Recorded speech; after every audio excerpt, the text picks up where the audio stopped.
எல்லாருக்கும் வணக்கம். After a long டே மறுபடியும் ஒரு திருவிழா பயணம் அப்படின்னு சொல்லிட்டு கிளம்பிட்டோம். எங்கள் ஜமீன் ஊத்துக்கொல்லியில் வந்து மகாளியம்மன் நோம்பி சாட்டிட்டாங்க.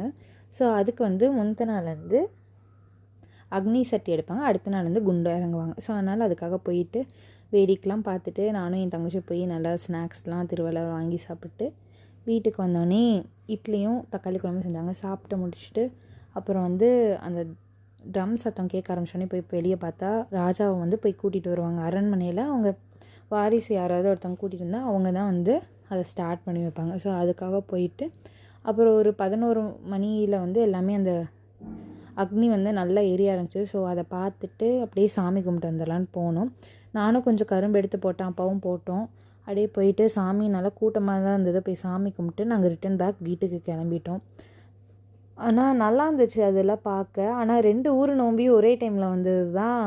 இப்போ வந்து வீட்டுக்கு போனோன்னே வந்து அம்மா வீடெலாம் கூட்டி தொடச்சி வச்சுருந்தாங்க.